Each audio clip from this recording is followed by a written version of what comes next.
हम लोगों के घर तक खाना पहुंचाते हैं, लेकिन आज हम खुद खाने के मोहताज हो रहे हैं। आज हमें भूख हड़ताल करनी पड़ रही है। जो लोगों के घर तक खाना पहुंचाते हैं, आज वो खुद भूखे फिर रहे हैं। पूरी करो, नहीं चलेगा, नहीं चलेगा, हमारी मांगे। लोग ऑर्डर मंगाते हैं, उन्हें पता होगा उस बारिश में भी पैदल जा जाके मतलब राइडर अपनी बाइक खराब करके ऑर्डर देकर आता है उनके घर तक के। तो ये हमारी तकलीफ है, इतना होने के बावजूद भी हमारी कोई सुनवाई नहीं हो रही। पूरी करो, नहीं चलेगा, नहीं चलेगा। तक हमारी मांगे नहीं बनती, हम काम नहीं करेंगे। देख रहे हैं दैनिक रुड़की, आपको बता रुड़की के चंद्रशेखर चौक पे खड़े, और आपको बता दें कि जिस तरह से हम अपने खाने पीने की चीज़ अपने घर में मंगवाते हैं तो किसी दुकानदार से, तो उसके लिए सेवा दी जाती है जोमेटो की और स्विगी की। लेकिन जोमेटो के जो कर्मचारी हैं, जो डिलीवरी बॉय हैं, वो यहाँ पर अभी चंद्रशेखर चौक पर आप देखते हैं हड़ताल पर बैठे हैं। इनकी कुछ मांगे हैं, क्या मांगे हैं इनसे बात करेंगे। जो यहाँ पर जो कर्मचारी जोमेटो फूड डिलीवरी वाले जो लड़के हैं उनसे बात करेंगे, वो क्या कहना चाहते हैं। क्या मांगे हैं आपकी जो आप यहाँ पर धरने पर बैठे हैं।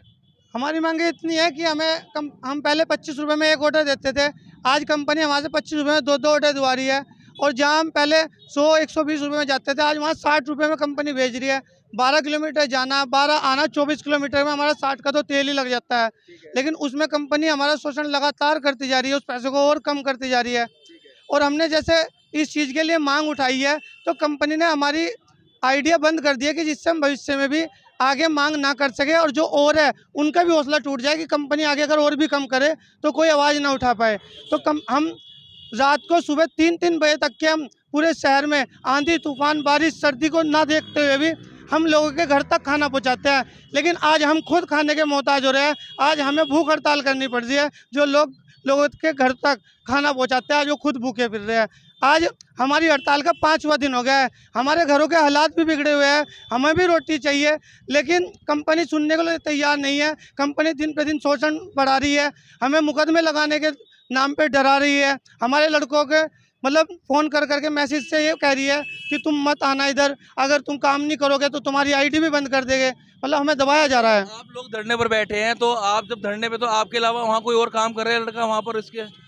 नहीं, हमारे सिवा कोई लड़का काम नहीं कर रहा है। 2-4 लड़के हैं जो उनके हैं, जिन्हें डराया दबा के किया जा रहा है। बाकी 150-200 राइडर है, सब घर ही है। सिटी ऑफ चल रही है, कोई भी शहरवासी चेक कर ले, सिटी 1 मिनट के लिए खुलेगी फिर बंद हो जाएगी। आपकी जो जोमेटो कंपनी है, इसके के जो अधिकारी है, मैनेजर वगैरह है, यहाँ पर कोई ऑफिस बना रखा है उन्होंने इस तरह का कहीं? नहीं, वो सहारनपुर देहरादून से आते हैं, उन्हें इसलिए हमारा दर्द भी नहीं पता कि हमारा दर्द क्या है। क्यों, वो तो सहारनपुर और देहरादून बैठे हैं, उन्हें क्या पता बारिश में लड़के आधी रात को 3-3 बजे तक काम कैसे कर रहे हैं, कितनी अपने ऊपर लेते हैं। दुर्घटना का भी डर रहता है हम रोड पे, क्योंकि डिलीवरी हमें टाइम पे पहुंचानी होती है।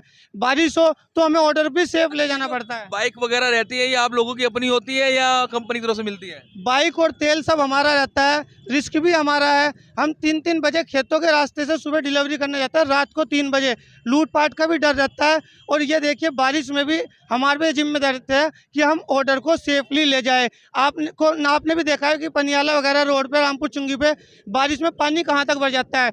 लेकिन जो लोग ऑर्डर मंगाते हैं, उन्हें पता होगा उस बारिश में भी पैदल जा जाके मतलब राइडर अपनी बाइक खराब करके ऑर्डर देकर आता है उनके घर तक के। तो ये हमारी तकलीफ है, इतना होने के बावजूद भी हमारी कोई सुनवाई नहीं हो रही। तो कभी आपने कंपनी के अधिकारियों को सचेत कराया, चीज से अवगत कराया, वो कुछ ध्यान नहीं दे रहे हैं इसके ऊपर? हम महीनों से कंपनी के अधिकारियों को सचेत कर रहे हैं कि भाई हमारा पे आउट बढ़ा दो, हमारे साथ बहुत मजबूरियाँ हो रही है, त्यौहार भी आ रहे हैं, हमारे लिए कुछ सोचो। जिसमें कि 23 तारीख को सभी मैनेजर भी आए थे रात को की बात करने के लिए। उन्होंने हमें 3 दिन का झूठा आश्वासन दिया। 9 दिन के बाद हमने हड़ताल शुरू की उनके आश्वासन देख के बात करके, लेकिन उनकी तरफ से हमारे लिए कोई रिजल्ट नहीं आ रहा। रिजल्ट आया तो सिर्फ ये आया कि हमें काम से बिल्कुल ऐसा कर दिया कि आगे काम ही ना कर पाए। तो कितने ऐसे यहाँ पर डिलीवरी बॉय हैं जो धरने पर बैठे हैं आज आपके जो कार्य बहिष्कार करके अपना? लगभग सभी जो राइडर है ना हमारे, सभी यहाँ पर धरने पर बैठे हुए हैं। पर कुछ क्या है ना, डर के होंगे लगभग 150-200 हैं, पर उसके बावजूद वो जो ड्राइव जा रहे हैं ना, उसके लिए वो घर बैठे हुए हैं। हाँ, ये वो भर्त सहयोग पूरा कर रहे हैं, वो काम नहीं कर रहे। सिटी बंद चल रही है 4-5 दिन से, आप देख भी रहे होंगे। अच्छा, कोई अपने घर से होम डिलीवरी मंगा रहा है तो बिल्कुल बंद है, काम नहीं हो रहा है? कतई बंद पड़ी है। तो जो मेन मांग है आपकी वो यही है कि भाई जो आपका जो आने जाने का खर्चा है उसको बढ़ाया जाए। जी जी, इससे क्या है ना कि जो हम सर्विस भी पहले टाइम 1 किलोमीटर आप जाते थे कितना मिलता था आपको? हमें 25 रुपये मिलता था। अब कितनी मांग है आपकी? अब हमारी 12 वो 25 ही है, पर ये इसका मतलब ये नहीं कि हमारे क्या 3 किलोमीटर 4 किलोमीटर हमें उठाने के लिए जाना पड़ता है। जैसे हम यहाँ पे हैं और तो हमारा ऑर्डर बजेगा मोई ढाबे का, तो हमें 2.5-3 किलोमीटर वहाँ पे जाना पड़ गया।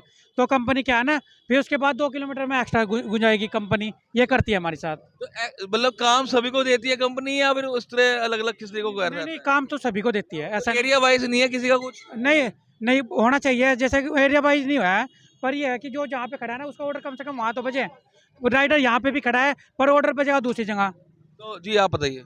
सर मेरा नाम अमित सहगल है। मैं कुछ बातें ऐसी बताना चाहता हूँ जो अभी तक हमारे मीडिया के माध्यम से लोगों के पास नहीं पहुँची।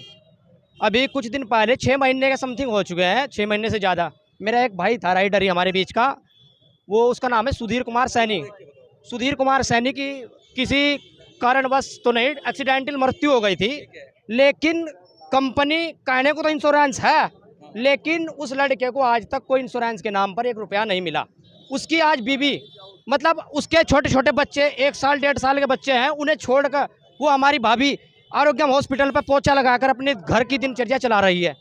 आप ये देख सकते हैं कि कंपनी जब इतने बड़े बड़े दावे कर रही है, क्या हम रात को दिन में त्योहारों को छोड़कर लोगों की सर्विस दे रहे हैं, लोगों के घर में खाना पहुंचा रहे हैं, क्या हमारे साथ इतनी जाति क्यों कर रही है? जिनके आप ऑर्डर लेते हैं, जो दुकानदार हैं जैसे पंजाबी ढाबा, अदर और भी यहाँ पर काफ़ी यहाँ पर रेस्टोरेंट या होटल्स हैं जिनके आप ऑर्डर लेते हो या घर तक पहुँचाते हो, वो इसमें आपको सपोर्ट कर रहे हैं? हाँ बिल्कुल सपोर्ट कर रहे हैं। ये हाउस कंपनी से ज़्यादा सपोर्ट हमें मर्चेंट और कस्टमर कर रहे हैं। कस्टमर का हमें इतना सपोर्ट मिला है कि आज आप देख सकते हैं कि सिटी बंद है जो वो कस्टमरों के द्वारा, क्योंकि कस्टमर ऑर्डर नहीं कर रहे, क्योंकि कस्टमर को हमारा दुख पता है, क्योंकि बारिश में, जाड़े में, ठंड में पता नहीं एक्सीडेंट भी हो जाए हमारे साथ, हमारी गाड़ी भी खराब हो जाए, लेकिन कस्टमर हमें इतना सपोर्ट कर रहे हैं कि हमारी उनके साथ में सहानुभूति बहुत ज़्यादा है। अगर ऐसे ही अगर कंपनी हमारे साथ सहानुभूति दिखाती, हमें सपोर्ट करती, तो आज हमें, आप देख सकते हो, भूख हड़ताल पे हमें बैठा नहीं। अगर आपकी मांगे नहीं मांगते तो फिर आप आगे का क्या आपका एक्शन रहेगा? मैं उसकी बातें बताता हूँ। देखो, जितने भी हमारे 375 लड़के हैं हमें पूरा सहयोग कर रहे हैं। जैसे भी उनकी राय बनेगी, हम बिल्कुल कंपनी को, अगर ये लड़के कहेंगे कि काम करो तो हम काम करेंगे, लेकिन हमारे जो लड़के घर बैठे हैं, कुछ लड़कों को डराया जा रहा है, कुछ लड़कों को सस्पेंड कर दिया गया है, उन्होंने कहा कि जब तक हमारी मांगे नहीं बनती हम काम नहीं करेंगे। तो आपने सुना जिस तरह से जोमेटो के जो डिलीवरी बॉय हैं साफ तौर पे कह रहे हैं इनका कंपनी के द्वारा शोषण किया जा रहा है, इनकी जो मांगे उन्हें पूरा नहीं किया जा रहा है, और भी काफ़ी इन्होंने मांगे रखी है, लेकिन साफ तौर पे कह रहे हैं कि जो इनकी मांगे नहीं मांगी गई तो आने वाले समय में इससे बड़ा आंदोलन वो सड़कों पर उतरकर करने वाले हैं।